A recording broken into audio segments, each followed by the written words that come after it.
사랑하는 여러분, 오늘은 혼인잔치 비유 먼저 해드릴게요. 성경을 잘 이해하기 위해서는 맥락을 아는 것이 굉장히 중요합니다. 맥락을 알지 못하면 부분적으로 이해하게 되면 충분하지가 않아요. 이 혼인잔치의 비유, 큰 잔치 비유, 혼인잔치의 비유라고 또 말하는데요. 이 맥락은 포도원의 악한 소작농에 대한 그 비유 다음에 주어지는 비유입니다. 비슷합니다. 메시아, 하나님 나라가 오는 것에 대한 이야기인데 메시아가 올 거다. 메시아가 오는데 굉장히 오랫동안 그 혼인잔치를 준비해서 혼인잔치가 열렸는데 혼인잔치가 열렸는데 많은 그 사람들이 거절합니다. 메시아 시대가 도래했는데 메시아에 대해서 거절하는 거죠. 그래서 전혀 예상 밖의 사람들로 자리가 채워지고 왕의 진노를 사서 도시가 불태워졌다, 심판받았다, 뭐 이런 이야기입니다.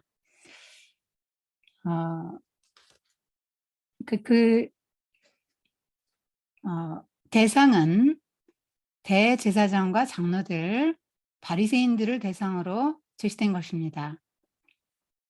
포도원의 악한 소작농의 비유처럼 기대에 부응하는 삶을 살지 못해서 다른 집단에게 특권적 지위를 빼앗긴 그런 자들에는 경고의 말씀이죠.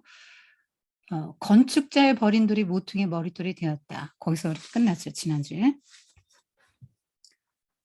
모퉁이의 머릿돌, 건축자가 버린 돌,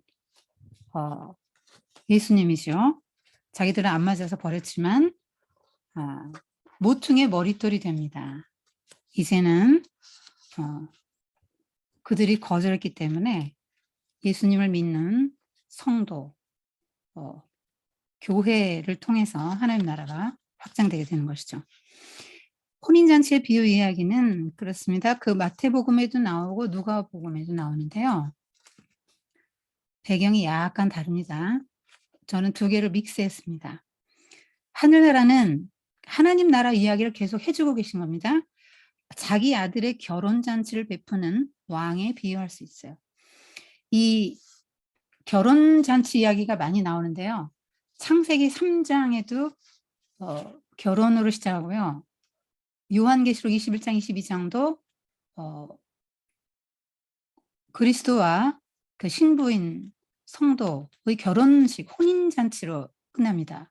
그리고 예수님의 첫 기적도 가나 혼인잔치의 그 기적이거든요. 그 왜 이렇게 혼인잔치 얘기냐? 그 최고의 기쁨을 이야기하는 거죠. 잔치, 혼인잔치는 최고의 기쁨을 이야기하는 겁니다. 그리고 하나님과 성도의 연합을 이야기하는 거죠. 그래서 하나님 나라를 어떤 왕이 아들의 혼인잔치를 베푸는 걸로 이제 비유를 하는 겁니다. 근데 왕이 신하들을 보내서 초대를 합니다. 유대인의 혼인잔치는 두 단계로 이루어지는데요. 먼저 이제 손님을 선정하죠. 대충 몇 명 올 거야. 중요 인물 리스트 뽑고 또 음식은 얼마나 어떻게 준비해야지, 초청장 어떻게 보내야지, 뭐 이렇게 이제 준비하고 또 날짜 말해주고 그날 시간 비워두시고 오시라고 이렇게 1차 초청을 합니다. 그리고 두 번째 실제로 잔치 음식을 풍성하게 만들고 초대해서 일주일간 그 잔치를 벌이는데요.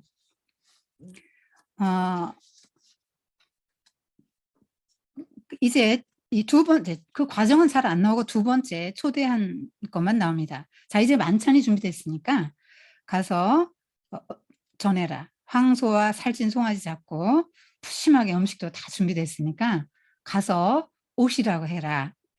이미 1차 초청을 했기 때문에 2차 초청에는 이제 당연히 올 줄로 알았는데 초대받은 사람들이 다 거절합니다. 일치하게 사용합니다. 다 어떤 사람은 밭으로 가고 어떤 사람은 뭐 장사하러 가고 뭐 이렇게 뭐 나는 밭을 샀다. 난 결혼했다. 나 지금 소를 5개를 사가지고 거기 가봐야 된다.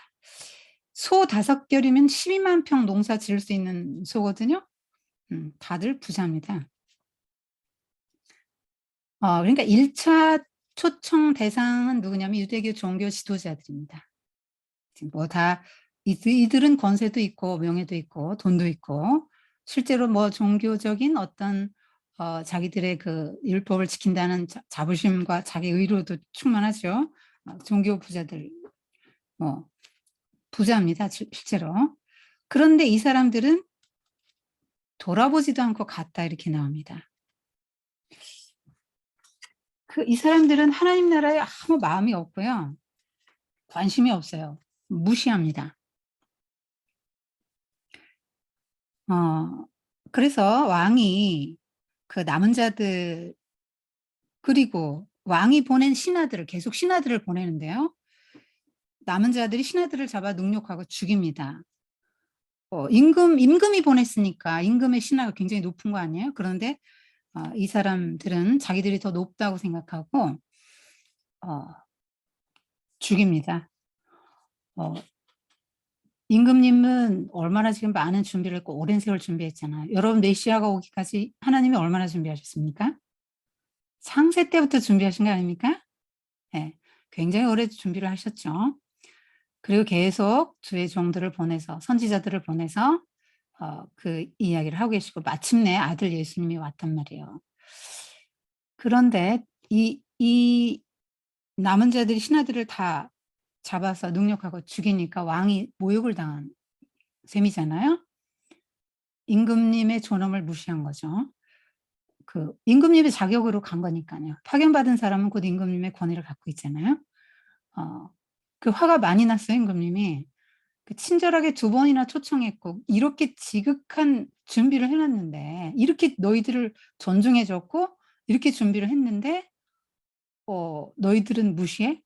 그러고는 그 군대를 보내가지고 도시를 불살랐다 이런 이야기예요. 좀 불편하시죠? 이런 비유 별로 안 좋아합니다. 그리고 또 이어지는 게 또 하나 이제 누가복음에 없는데 마태복음에 나옵니다. 그 왕은 종들에게 말해서 결혼잔치는 준비했는데 애초에 초대한 사람이 하나도 안 왔고 그들은 자격이 없으니까 길거리로 나가서 아무나 데려와라. 아무나 만나는 사람 데려오라. 그래서 길거리에 나가서 뭐 다 데리고 옵니다. 처음에는 사거리로 가요. 사거리는 사람들이 많이 있는 데잖아요. 그래서 아무나 데려옵니다. 우리가 다 아무나에 속하는 사람이죠. 데리고 간 사람이 누구냐면 가난한 사람, 지체장애인, 보지 못하고 걷지 못하고 낮은 계층의 사람들, 말하자면 유대 종교 지도자들이 금고놓은 소외된 사람들이죠. 세리, 죄인, 창녀, 점잖지 못한 사람들, 이런 사람들, 죄인들, 병자들 이런 사람들입니다.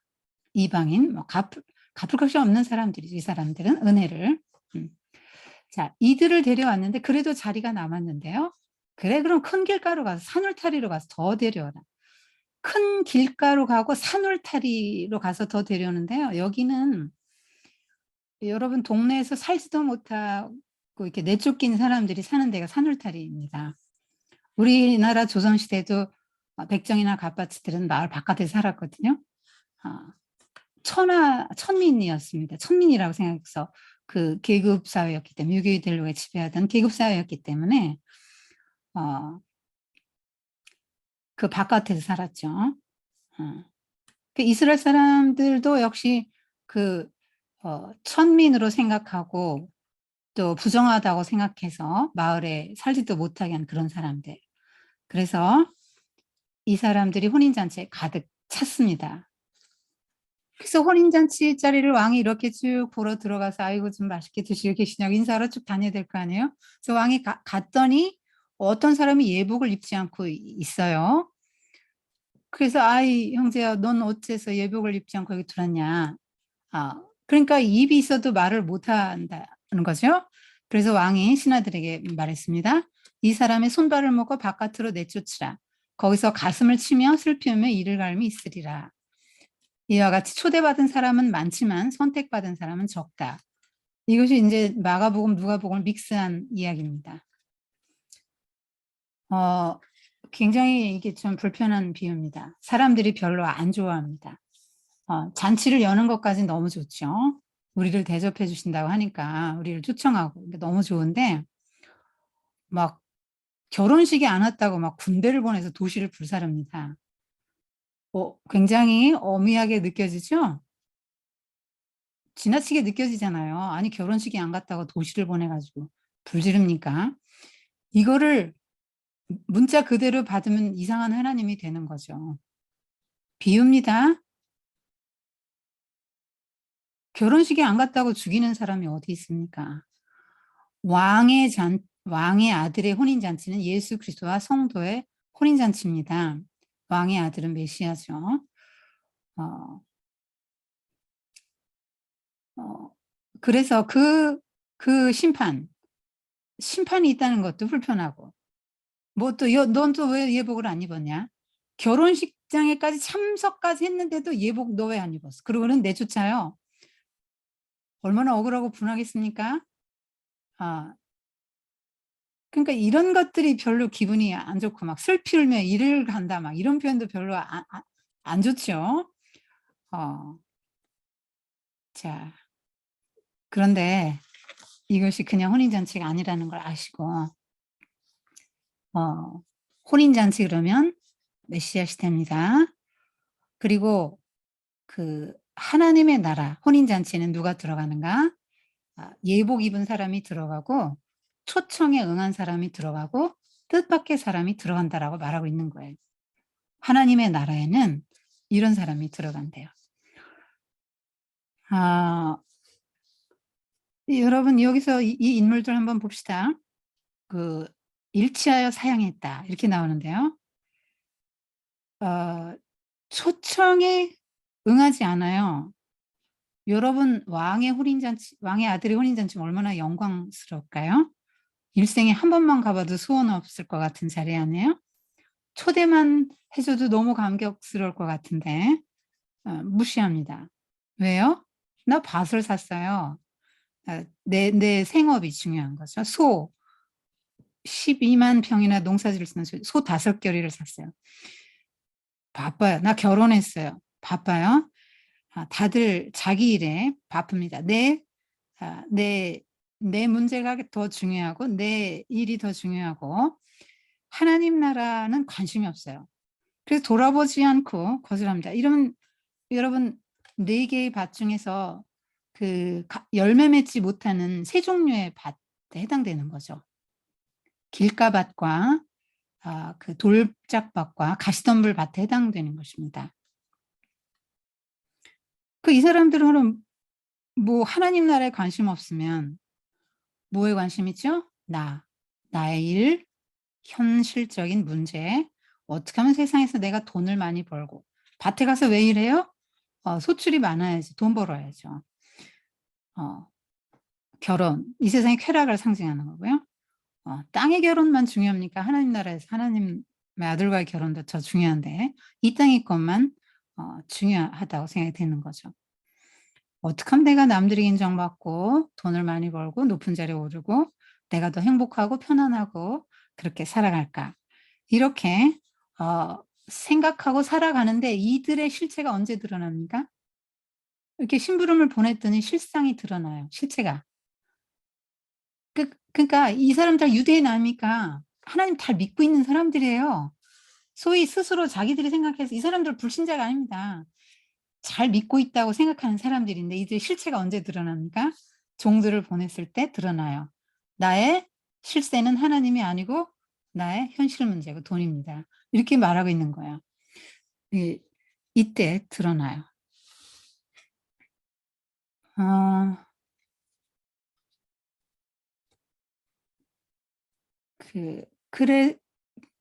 그래서 왕이 이 거부당했을 때 분노합니다.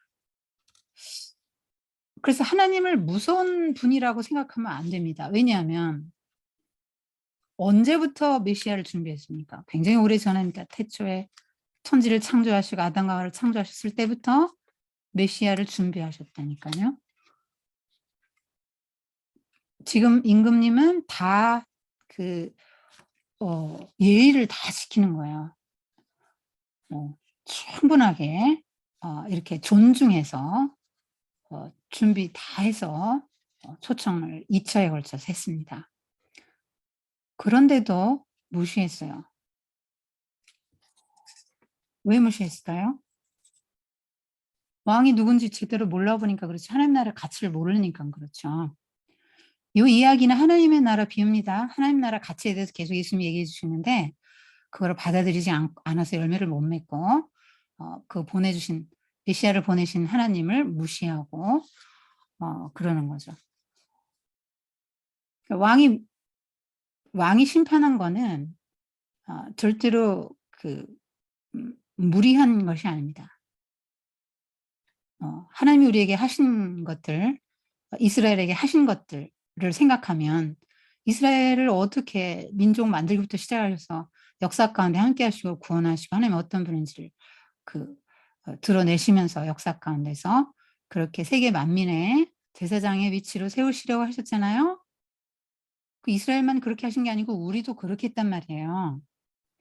그러니까 우리가 뱃속에서 잉태되기 전부터 하나님 계획하셨고 우리에게 기대를 갖고 계시죠. 예. 그런데 우리가 응하지 않는다. 그러면 하나님은 마지막 때에 심판하실 날이 있다는 거예요. 도시를 멸망시켰다는 게 무슨 말씀입니까? 메시아가 방문을 했어요. 근데 예루살렘이 거절했죠. 종교 지도자들이 예수님을 배척했잖아요. 그러니까 예루살렘 멸망할 것이다라고 말씀하는 거예요. 그러면 이스라엘만 멸망하고 예루살렘만 멸망하겠습니까? 축소하면 나라 그랬잖아요. 나도 망하는 거죠. 그래서 심판을 받을 수밖에 없는 거예요. 초청을 받지 않은 사람은. 그래서 합당치 않으니 아무나 데려오라 사거리에 나가서 굉장히 이래서 그 하나님의 나라에 절대로 들어갈 수 없을 거라고 생각했던 자타가 그렇게 생각했던 사람들이 들어갑니다. 사람 축에도 끼지도 못했던 그런 사람들, 하나님의 저주받은 사람들이라고 그렇게 편견을 가지고 대했던 그 사람들이 다 들어갔어요. 여러분 왕의 잔치에 초대를 받을 수 없을 거야. 나는 신분상 여러 여건상 받을 수 없을 거야 라고 생각했던 사람이 초대를 받았다고 생각하면 얼마나 기쁘겠어요. 우리는 구원이 뭔지 구원의 감격이 그렇게 구원이 너무 추상적인 거라 눈에 보이는 단돈 현찰 100만 원보다는 더 못하게 느껴질 수 있잖아요. 그래서 별로 안 기쁜 거예요. 근데 이제 이 구원에 관해서는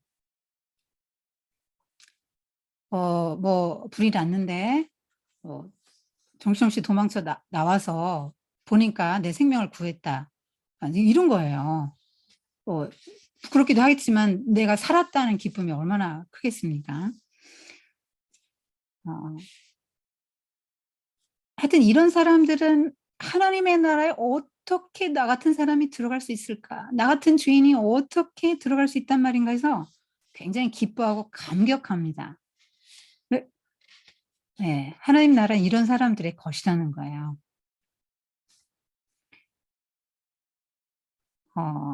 바리새인과 세리의 기도 비유를 보십시오. 바리새인은 나는 들어갈 만하다고 생각하는 사람이잖아요. 나는 합당하다. 난 잘하고 있어. 이만하면 나는 훌륭해라고 생각했던 사람들은 못 들어가잖아요.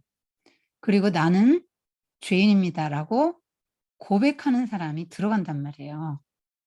그러니까 성도는 뭐냐면 나는 죄인입니다라고 고백하는 사람이 하나님 나라 백성은. 하나님 나라 백성은 내가 죄인이기 때문에 내가 구원받은 게 감격스러운 거예요. 죄 사함 받은 게. 너무 감격스럽고 '나 같은 사람이 어떻게 이 자리에 올 수 있었을까.' 하는 그런 감격이 있는 거예요. 어 근데 이 사람들 한번 보세요. 이 하나님의 잔치를 거절하고 영생, 하나님의 나라는 의와 평강과 희락이죠. 영원한 생명 그런 거예요. 자, 그런 거를 포기하고 선택한 게 뭡니까? 밭 15 결이 소 결혼이잖아요. 그래서 이 하나님의 초청을 거절하고 내가 움켜쥐고 있는 요 세상, 요 세상 때는 요 세상 내가 살아가는 동안만 딱 필요한 거잖아요. 그게 영원한 하나님 나라의 가치와 비교해 볼 때 얼마나 하잘것없는 것입니까? 그런데 우리는 이걸 이렇게 선택한다 이 말이에요 우리는. 어 그리고 이제 옷 이야기가 나오는데요. 여러분 옷 옷은 되게 그 사람이 누군지 되게 알려줘요. 직업 알 수 있잖아요. 그 옷 보면 대략적으로. 옷 보면 그 사람의 그 약간 그 사람의 뭐 직업이나 어떤 그 격이나 이런 것도 좀 100% 그렇진 않아요. 그러나 대략적으로 은 경찰복을 입 '아 저 사람 경찰이구나.' 뭐 의사 가운 입었으면 의사, 뭐 변호사 가운 이런 거 다. 그리고 뭐 신부 웨딩 드레스 면 신부잖아요. 이렇게 알아보잖아요. 스포츠 선수들 뭐 다 옷들이 있지 않습니까? 군인도 그렇고. 뭐 요리사 같으면 셰프 모자 쓰잖아요. 음. 자, 그러면 그 어떤 자리에 갈 때도 인제 옷이 그 격에 맞아야 되잖아요. 결혼식장에 갈 때는 어 추리닝 입고 가면 안 되겠죠. 그죠? 음. 자, 격이라는 게 있잖아요. 근데 이 초대를 받아서 막 아무나 데려오라 했더니 아무나가 다 왔어요. 선한 사람, 악한 사람 하여튼 모든 사람이 다 왔어요. 지금 교회는 많이 택함을 받았는데 그중에 선택받은 사람은 적다는 거예요. 교회는 다 나오지만 구원받지 못하는 사람이 있다고 말씀하시는 건데, 그러면 누가 구원받지 못하는가? 예복을 입지 않은 사람은 쫓겨납니다. 그럼 이 예복이 뭘까요? 예복이 뭘까요? 어 저는 요거 준비하면서 좀 이런 생각 해 봤어요. '내 모습 이대로 주 받으시옵소서'는 찬송가 있잖아요. 그래서 우리 주님은 사랑이 많으신 분이잖아요. 모든 죄인을 다 용서하시고 사랑하시는 분이잖아요. 그죠? 살인범도 사랑하실걸요? 성폭행범도 사랑하실 거예요. 사기꾼도 사랑하실 겁니다. 그래서 다 받아주실 거예요. 예수님은 세리죄인 창녀, 사람들이 손가락질하는 사람들, 사람 치기도 끼지 못하는 사람들 언제나 환대하시고 한상에서 같이 식사를 하셨잖아요. "나의 친족 공동체고 내 친구다 너희는." 이렇게 하면서 하셨죠. 다 받아주시죠. 근데 왜 예복 입은 사람 내쫓았어요? 예복 안 입은 사람 왜 내쫓았지요? 다 받아줘야 되는데. 예복이 뭔데요? 그러니까 그 예복은 뭐냐면 어 그 성경에 옷이라고 "옷을 입어라."라고 표현된 부분들이 요런 부분이거든요. 골로새서 3장 12절 보면 "그러므로 너희는 하나님의 택하신 거룩하고 사랑하신 자처럼 긍휼, 자비, 겸손, 온유, 오래 참음으로 옷 입고." 우리 옷이 뭐라고요? 긍휼의 옷, 자비의 옷, 겸손의 옷, 온유의 옷, 오래 참음의 옷. 그래서 여러분이 이 하나님의 성품인데요. 어 이거를 옷을 입어야 된다는 거예요. 그다음에 에베소서 4장 24절 뭐 골로새 3장 10절 보면 "새 사람을 입으라." 새 사람 입어야 됩니다. 그다음에 로마서 13장 14 절에 보면 "구원의 옷 그리스도로 옷 입으라." 이런 말씀이 나옵니다. 그러니까 우리가 입어야 될 옷들이 그런 거예요. 여러분 아까 제가 말씀드렸죠. "이 모습 이대로 주 받으옵소서." 이거는 우리의 마음이에요.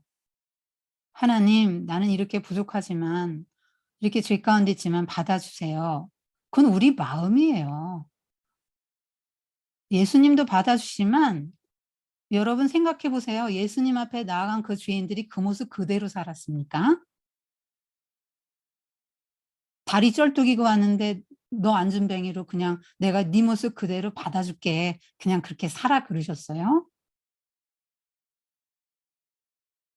눈 못 보던 사람한테 "내가 네 모습 그대로 받아 줄게. 그냥 살아." 이렇게 하셨나요? 고쳐 주셨죠. 그리고 "다시는 가서 그렇게 하지 마. 다시는 가서 죄 짓지 마." 이러셨잖아요. 기대하시는 거죠. 받아 주셨을 때는. 여러분 1 년, 2년, 3 년, 4 년, 5 년, 10년 예수 믿었는데 이 모습 이대로 받아 주옵소서 그 찬송만 계속 부르시면 안 됩니다. 그건 내 마음이라니까요. 내가 원하는 거라니까. 주님 원하는 거 그거 아니에요.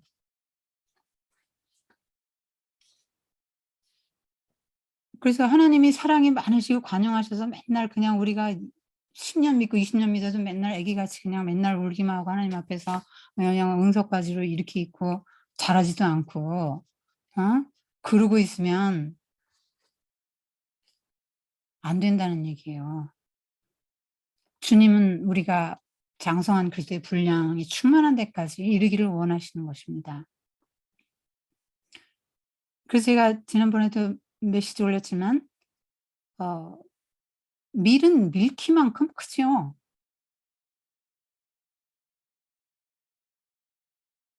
사람은요? 내 속에 하나님의 형상이란 씨가 있는데요. 얼만큼 클 수 있겠습니까? 예수님 그리스도의 장성한 그리스도의 분량이 충만한 데까지 어 자라라고 하시잖아요. 그래서 맨날 다독다독해 주기를 원하시고 여러분이 평안 원하시고 주님이 날 받아주기를 원하시고 "나 이렇게 생겼지만 용납해 주세요." 하고 여러분 그렇게 변화 안 되면은 안 된다는 거죠.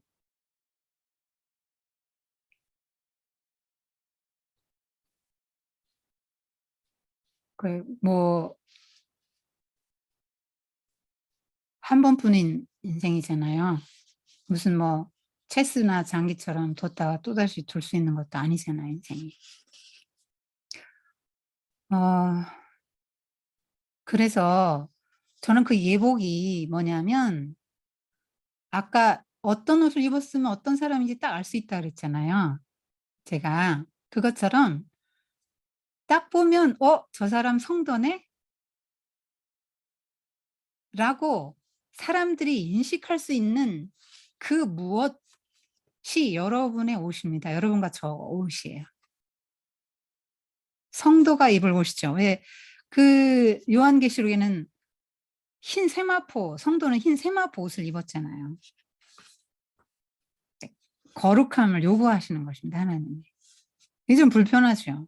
그냥 관용하시고 이거 이 모습 이대로 그냥 내가 어떻든지 간에 받아주시면 좋겠는데 어 여러분 자녀 왜 키웁니까?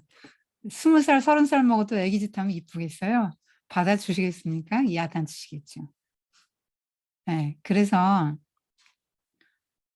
하나님의 나라에 들어왔으면 하나님의 나라의 가치관을 갖고 살아야죠. 그리고 하나님의 그 성품, 팔복의 성품을 제가 캐릭터 빌딩이라고 말씀드렸는데 그렇게 하도록 여러분이 어 자기 의지를 들여서 노력하고 하나님의 성령의 도우심을 입어야 되는 것입니다. 예복이 굉장히 중요한데 왜 안 입어요? 자기 생각이 너무 강하니까 그렇죠. 아이 뭐 꼭 뭐 그거 입어야 돼? 이렇게 생각하겠지요. 했겠지요. 가인도 그랬잖아요. 뭐 꼭 뭐 양 잡아서 양새끼 피 드려야 되냐? 피의 제사를 꼭 드려야 되냐? 피의 제사 드려야죠. 피의 제사, 희생의 제사 드려야죠. 그래서 내 대신 뭔가 죽을 때 내가 내 죄가 저렇게 죽을 죄구나 하는 거를 깨닫고 다시는 죄 없는 동물을 죽이지 않도록 죄 짓지 않으려고 노력하지 않겠어요? 자기 죄의 처참함을 알고 그 용서의 은혜를 더 많이 알지 않겠어요? 그냥 곡식단 드리는 거보다는 양의 피 잡는 제사가 그런 의미가 있는 거죠. 나는 죄인입니다. 내가 죽어야 될 자리에 계속의 이 피, 예수님을 기억하고 생각하고 믿는 그것이 아벨의 제사입니다. 그러니까 세리의 기도하고도 통하죠? "나는 죄인입니다."라고 고백하잖아요. 아벨도 "나는 죄인입니다." 고백했으니까 양을 잡은 거예요. 음. 근데 뭐 자기 생각 '아 뭐 나 이 정도면 되지 않아? 내 옷 이 정도면 되지 뭐.' 이게 뭐예요? '내 의의 옷 이 정도면 되지? 나 이렇게 잘 믿고 있는데 나 구제도 하고 제사도 드리고 뭐 내가 뭐 율법도 많이 알고 주일 안식일도 내가 잘 지킨다. 근데 이 정도면 되지 않냐?' 이렇게 생각하겠지요. 그러니깐 하나님 나라의 가치관을 안 받아들이는 거죠. 그리고 인제 자기 옷이 더 이 바리새인들은 과시적이잖아요. 그러니까 자기 옷 과시하려고 안 입었을 수도 있겠죠. 그리고 초대한 분에 대한 무례함의 극치죠. 왕이 초대해서 왕의 잔치에 갔으면 왕이 다 옷도 줘요. 나눠 준다 그럽니다. 그 혼인 잔치에 입고 예복을 너무너무 중요하게 생각하기 때문에 신랑 신부는 물론 신랑 신부 부모는 물론 친척들은 물론 하객들 다 옷을 준다고 하더라고요. 그러면 입어야죠. 근데 안 입어요? 왜요? 초대한 분을 무시하는 거죠.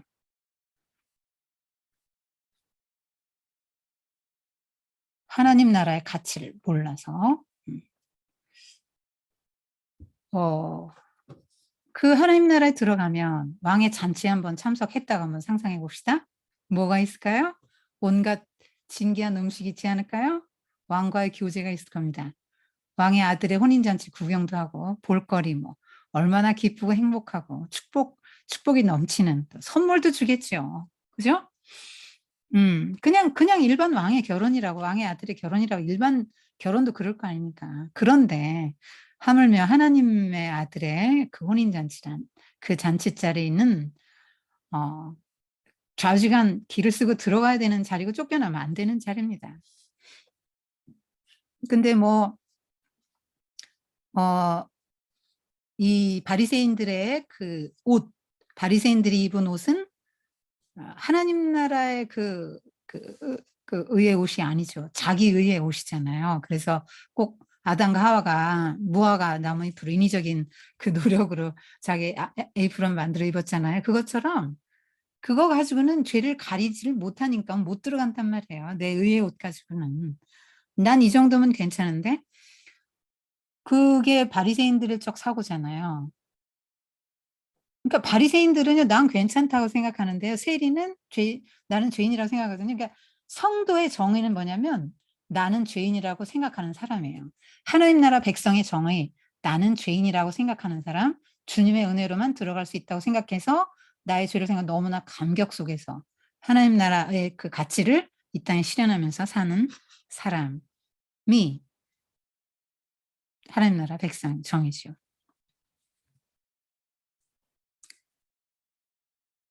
그래서 그 하나님 나라 백성의 표시를 우리가 왜 이게 문제가 되냐면 주일 지키고 헌금 좀 하고 교회에서 직분 받고 봉사 좀 하고 그러면 그리고 뭐 구제도 쪼끔 하고 이렇게 하면 그게 내가 성도의 표시인 줄 알고 하나님을 사랑하는 표시인 줄 알아요. 근데 성경 어디에 그렇게 나와요? 그게 하나님 사랑하는 표시도 아니고 성도의 표시도 아니에요. 얼마든지 그거는 껍데기로 할 수 있는 거예요. 봉사 굉장히 열심히 할 수 있거든요. 근데 고린도전서 13 장에 보면은 재미있는 표현이 나오잖아요. "내 몸을 불사르게 내어 줄지라도 사랑이 없으면 아무것도 아니요." 무슨 말입니까? 사랑 없이, 하나님에 대한 사랑 없이 내 몸 불사르게 내어 줄 수 있는 봉사할 수 있다는 이야기입니다.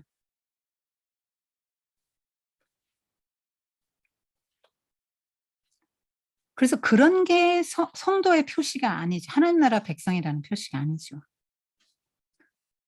그래서 하나님 나라 백성의 표시는 아까 말씀드린 그런 여러 성품들이라든가 어 예수님을 주인으로 모시고 난 후에 어떠한 삶의 변화, 이게 어 표시예요. 성도의 표시, 하나님 나라 백성이라는 표시예요. 그래서 이렇게 가치를 잘 모르고, 하나님 나라 가치를 모르고 왕을 무시하고 내 현실의 삶이 너무 더 중요해서 어 이 세상을 선택한 사람은 하나님 나라에 못 들어갑니다. 자기 의로 갈 수 있다고 생각하는 사람들도 못 들어갑니다.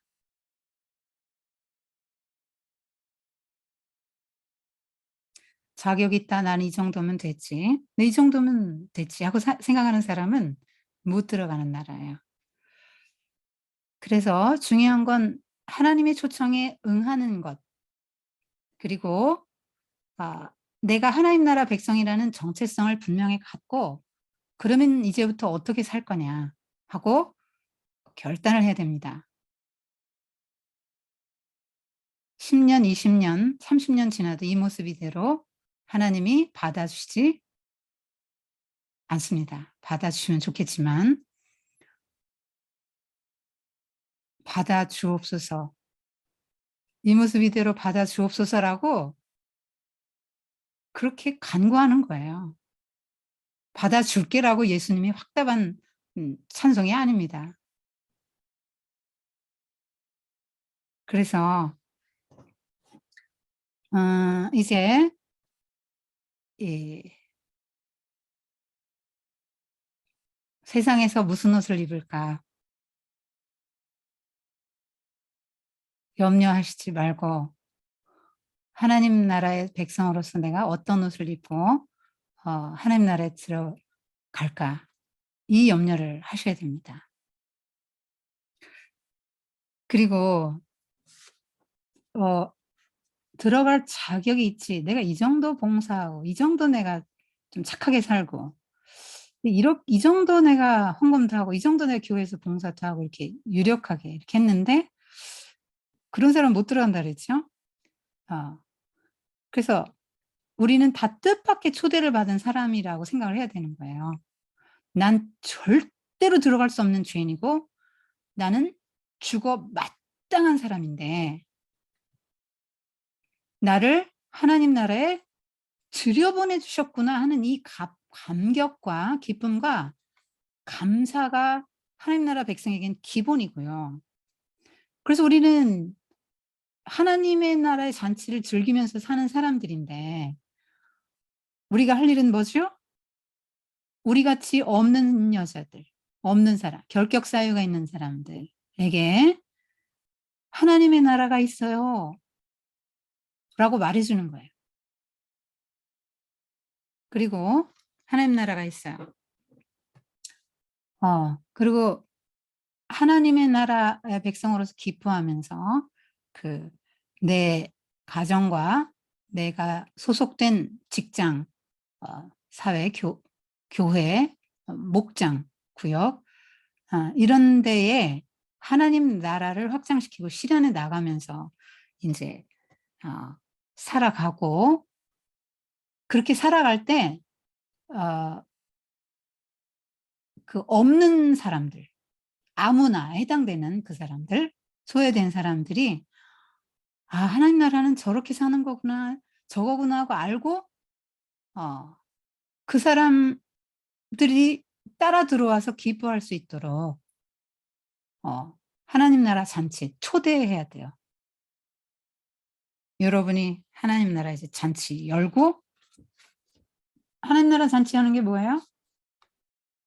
하나님 나라 소망을 갖고 사는 거죠. 기뻐하면서 그 나라에 들어갔다는 걸 기뻐하면서 현실은 맨날 눈물 날 수밖에 없는 상황인데 기뻐하고 좌절할 수밖에 없는 상황인데 소망을 갖고 살아가는 모습들을 보여주고 자기 혼자 배부르고 등따숩게 살고 이게 목적이 아니라 다른 사람들에게도 좀 흘려보내고 약자에게 항상 관심과 사랑을 갖고 있는 그 마음이 기우는 이런 삶을 여러분이 살 때 사람들이 그걸 인제 그 따라오게 되겠죠, 하나님 백성으로. 어 하 합리화하고 정당화할 이유는 100 가지, 1000 가지 될 것입니다. 그런데 그러니까 성장하지 못하는 이유. 한 분이 일단 변화가 이렇게 없어요." 이렇게 말씀하셨는데 차차 됩니다. 제가 이렇게 말씀을 드렸거든요. 차차 됩니다. 어 하나님이 인제 하시죠. 변화되게 하셔요. 차차 됩니다. 그런데 왜 변화가 없을까 한번 생각해 보셨어요?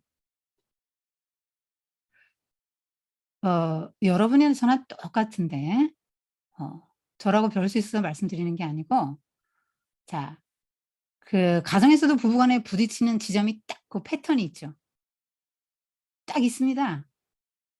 근데 못 고치잖아요. 못 고칩니다. 왜 그럴까요? 고집이 세서 그렇습니다, 우리가. 고집이 있어요. 애들도 그러지도 하잖아요. 그 습관이 무섭습니다. 제가 아무리 첨삭지도를 해도 막 5 번, 6 번을 반복해도 자기 고집대로 합니다. 이번에도 어떤 애가 마인드맵을 했는데 어 제가 이렇게, 이렇게 하는 거라고 얘기를 해 줬거든요.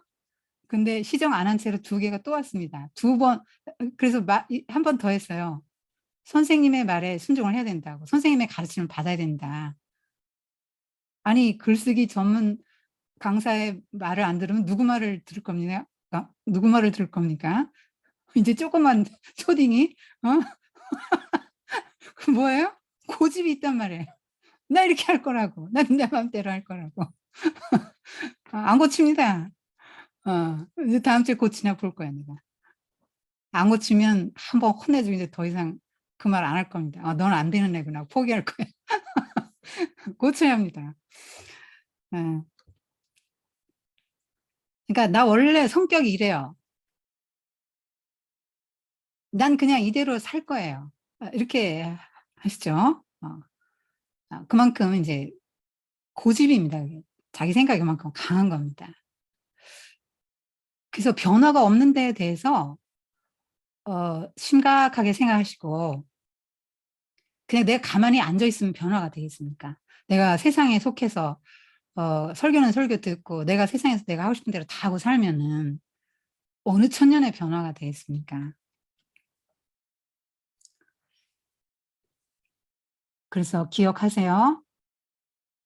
예수님 앞에 다리 저는 사람이 왔을 때 "네 모습 이대로 괜찮다. 그냥 살아라." 이렇게 하지 않으셨다는 거 기억하세요. 눈먼 사람이 왔는데 안 받아주셨습니다.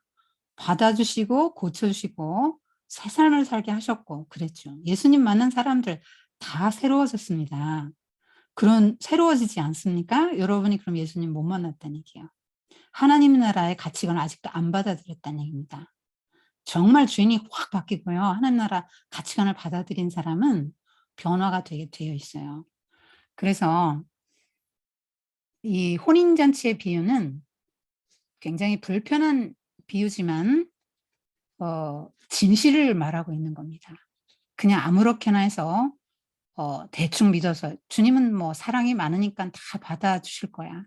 내 모습 이대로 받아줄 거야.' 이렇게 생각하고 태만하게 자신의 그러한 잘못된 영적인 어떤 태도들이나 습관들이나 하나님에 대한 어떤 이런 마음가짐 이런 것들 또 사람에 대한 것들 바꾸지 않으면 안 됩니다. 왜냐하면 아까 제가 말씀드렸지만 신앙이 좋다는 건 외적인 걸로 드러나지 않아요.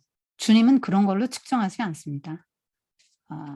신앙이 좋다는 거는 가정에서 어떻게 가족을 대하고 이웃 간의 관계가 어떤가, 또 내 직장에서의 어떤가, 이거를 보고 주님이 나의 그 성장도와 나의 그 하나님 나라 백성됨을 측정하시죠.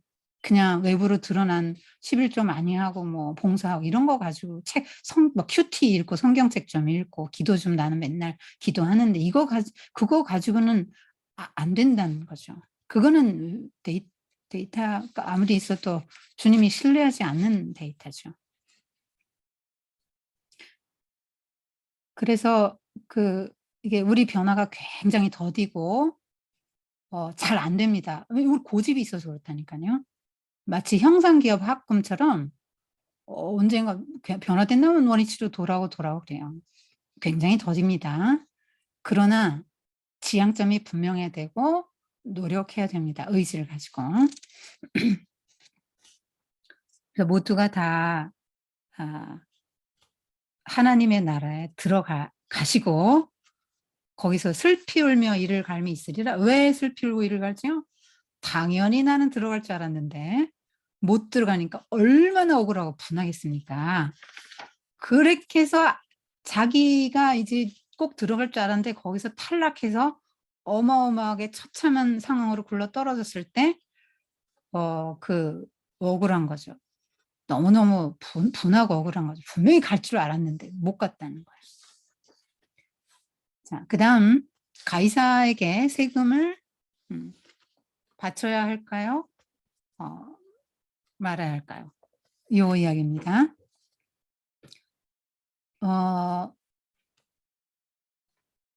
이거 역시 하나님의 나라와 연관이 되는 것입니다. 하나님 나라 백성은 로마 압제에서 로마에 세금 내야 해요, 말아야 해요? 자, 세금을 내야 되냐 말아야 되냐, 이거 세금 정책도 문제예요.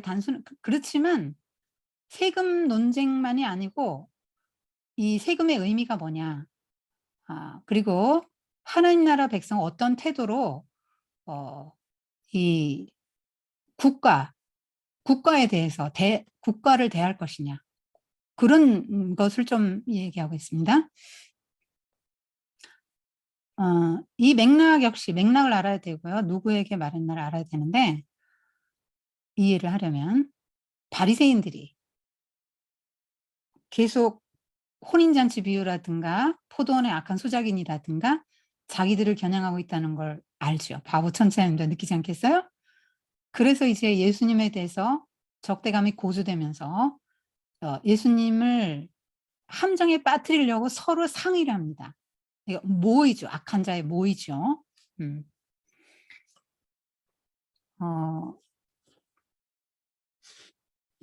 그래서 이 바리새인들이 제자들을 보내요. 제자들을 보내는데 헤롯 당원과 같이 보내죠. 그 바리새인 제자들이 이제 서기관들인데 서기관들은 40세까지 배워야 해요. 예. 배운 다음에 이제 그 일을 할 수 있는데, 그래서 자기 제자들을 보냅니다. 그리고 헤롯 당과 함께 이제 연합해서 보냅니다. 여기 보면은 헤롯 당과 바리새인들은 같이 갈 수 없는 사람들이에요. 왜냐면 바리새인들은 그 세금을 안 내려고 그랬거든요.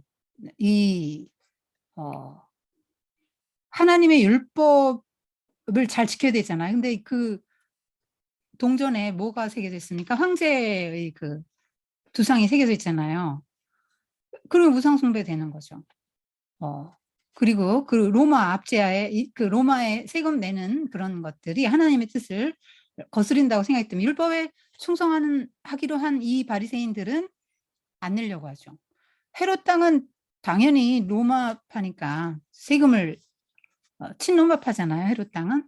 로마 때문에 헤롯 그 가문이 쭉 지금 왕이 대왕이었다가 뭐 분봉왕 이렇게 쭉 가고 있기 때문에 세금 내려고 하죠. 그러니까 둘 다 같이 갈 수 없는데 너무 재밌잖아요. 둘이 마음이 어디에서 딱 일치됩니까? 예수님을 대적하는 데 일치가 됩니다. 전 세계의 모든 종교가 노선은 다른데 일치 단결해서 하는 게 있죠. 예수 그리스도를 대적하는 것입니다. 그러니까 누가복음 23장 12절에 이렇게 나옵니다. 헤롯과 빌라도가, 헤롯은요 헤롯 안디바를 말하는 거예요. 세례요한 죽인 헤롯과 빌라도가 전에는 원수였으나 당일에 서로 친구가 되니라. 그러니까 그 예수님을 대적하는 입장에서는 이런 식으로 될 수도 있는 거죠. 그래서 왜 보냈냐? 세금을 내라. 그러면은 아니 하나님 나라 운동한다며 세금을 내라고 하면 어떡하냐. 그러면 그 추종자들이 다 떨어져 나갈 거 아니에요. 사이를 갈라놓으려고 하는 거죠. 내지 마라. 그러면 이 사람이 로마의 정책에 반대한다. 세금 내지 말자고 유대인 선동하는구나. 그래서 이제 빌라도한테 고발하겠죠.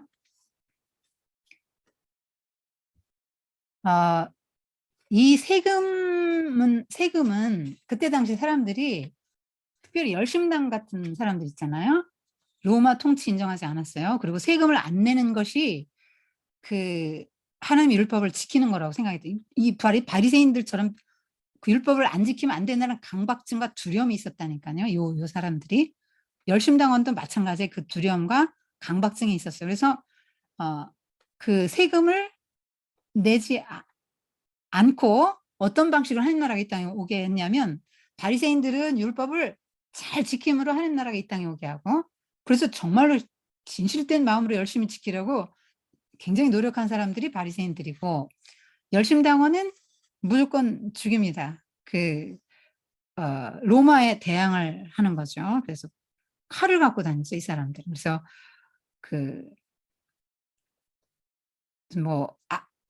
이스라엘에서 저 사람은 악인이다 이렇게 생각되면 죽입니다. 이 땅에 하나님 나라가 오게 하기 위한 방식으로 그렇게 하는 거예요. 하여튼 이 사람들은 하여튼 뭐 로마에 투쟁을 하는데 그 예루살렘이 멸망한 후에 이집트로 도망해서 순교를 당하면서도 카이사르를 주라고 부르지 않았다 그럽니다.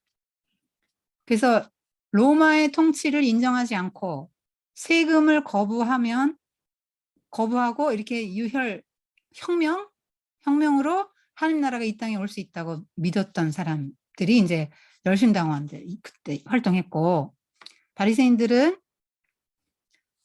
역시 세금을 내지 않는 것이 율법에 충성하는 거라고 믿었죠.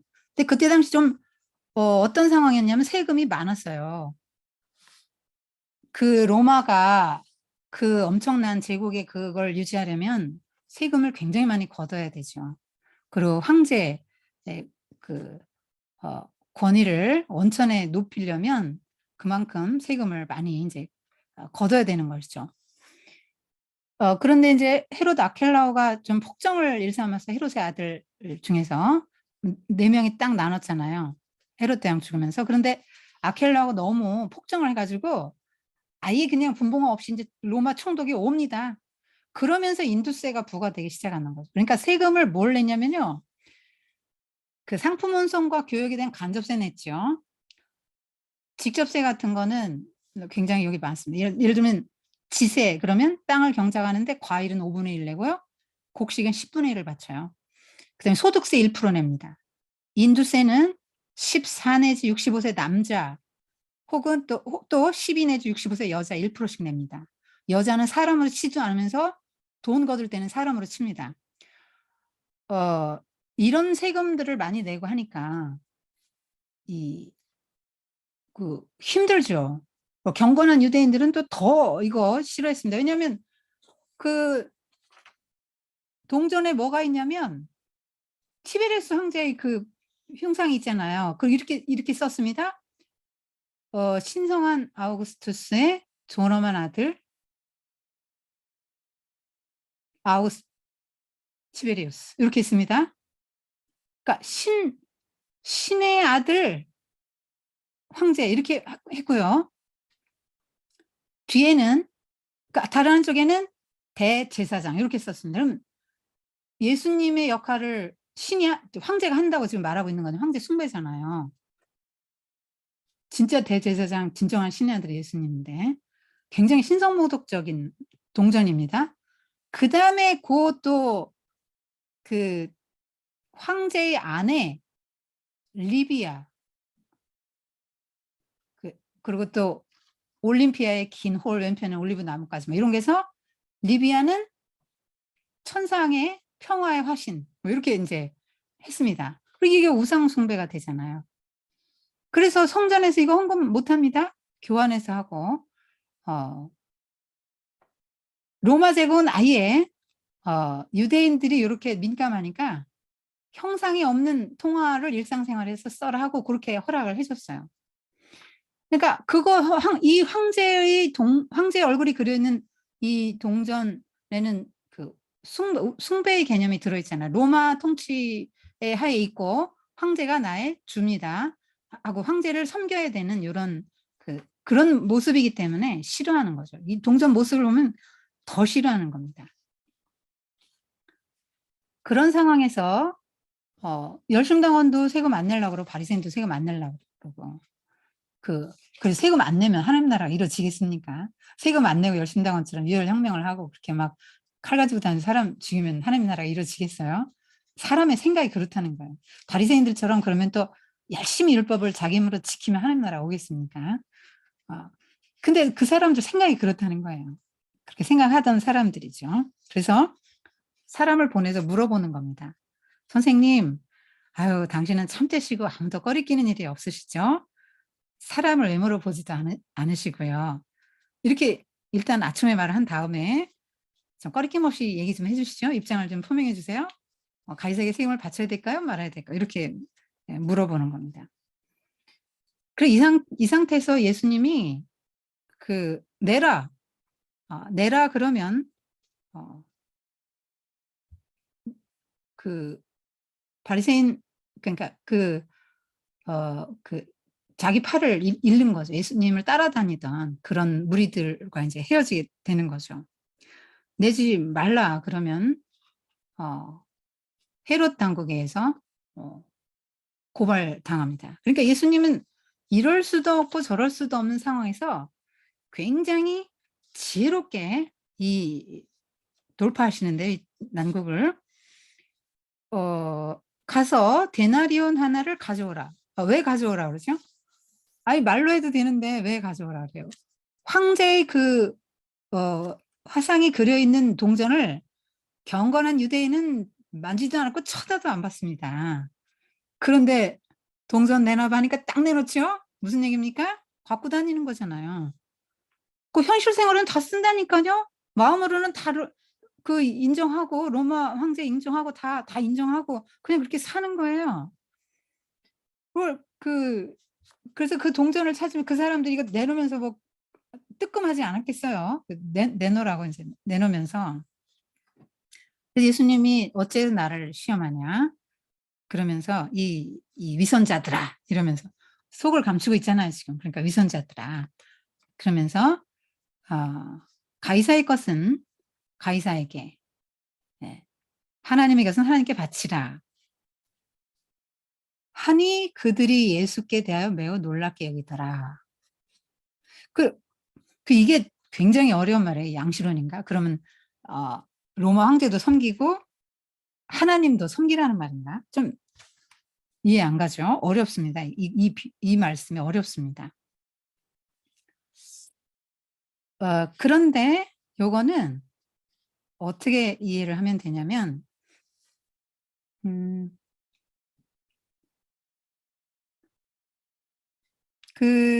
로마가 지배를 하면서 로마가 주는 혜택들이 있잖아요. 로마 법률이나 로마가 주는 혜택들 때문에 이 유대인들 중에서도 부자 된 사람이 많죠. 로마 덕분 사람이 많단 말이에요. 그리고 로마가 제국을 다스릴 때는 어쨌든 로마의 통치 하에 있는 거 아닙니까? 그 로마가 통치한다 할 때는 그 수많은 관리들 다 세금으로 걷어서 월급 주는 거 아니에요? 나라에서 녹 주잖아요. 어. 그러니까 가이사의 것은 가이사에게, 그래 이 신성모독적으로 있는 이 진정한 신의 아들, 진정한 대제사장은 예수 그리스도인데, 아 사람이 그 자리에 가 있는 이 우상 숭배, 신성모독적인 이 동전, 그래 그에게 돌려주라. 그의 것이니까. 이게 누구 것이니? 이 화상이 누구 것이냐?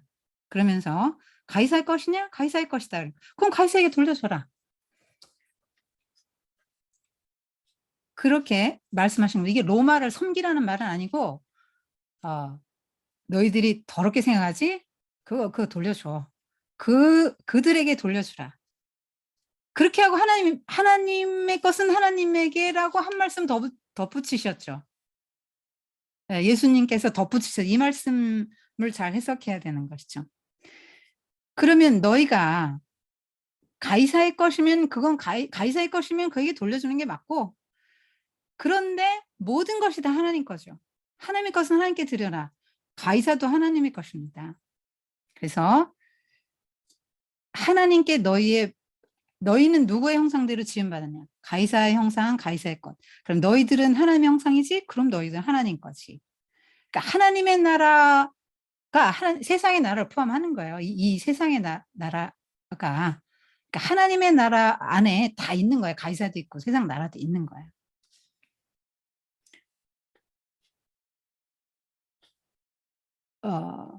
그렇게 해석을 이제 주석에서 해놨어요. 또 이렇게 해석하신 분도 계십니다.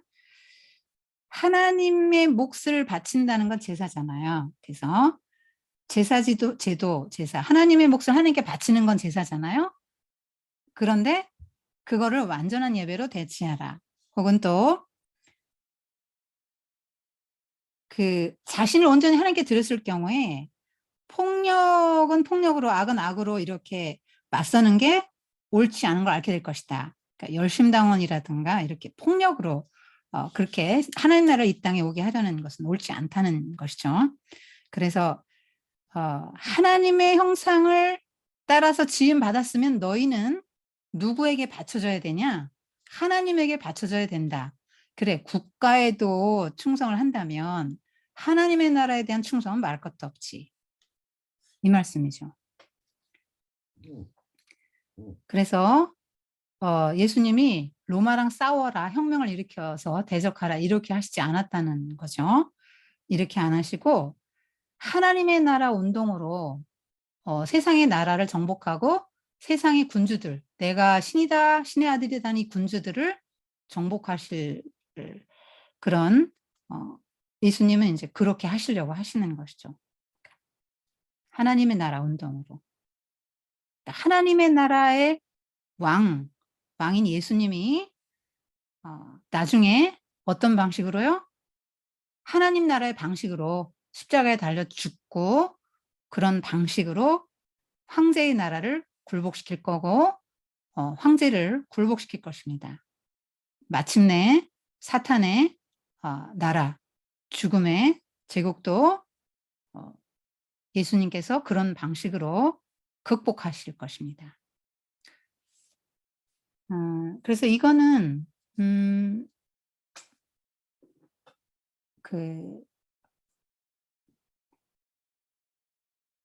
이렇게 이분법적으로 보시면 안 되고요. 그러니까 뭐 국가와 교회, 뭐 종교와 정치, 뭐 이렇게 하나님의 이렇게 두 개로 보지 말라는 거죠. 하나님의 나라 안에서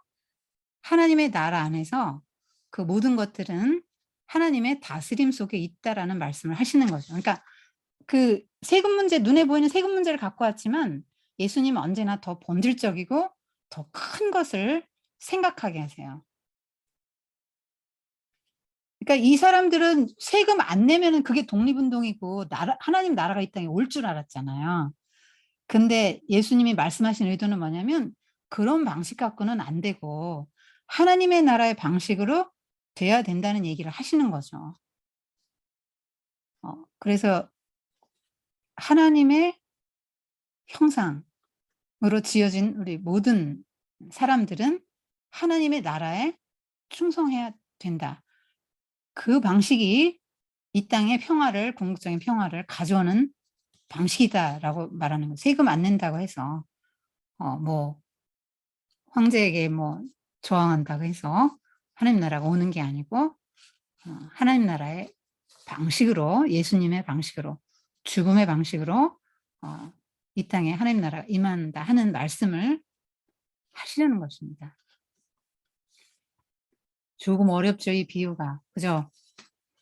바리새인들은 인간의 열심과 노력 가지고 하나님 나라가 올 줄 알았고, 또 열심당은 그렇게 혁명으로, 유혈혁명으로 하나님 나라가 올 줄 알았지만 그런 방식으로 오지 않습니다.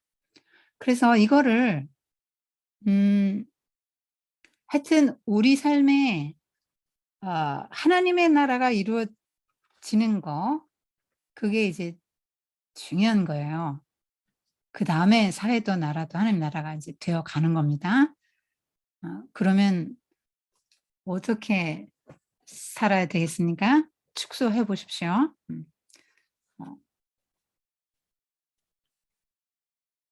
하여튼 뭐 율법주의 갖고는 안 됩니다. 유혈혁명 그런 방식도 안 됩니다. 하나님의 나라, 죽음의 방식으로 어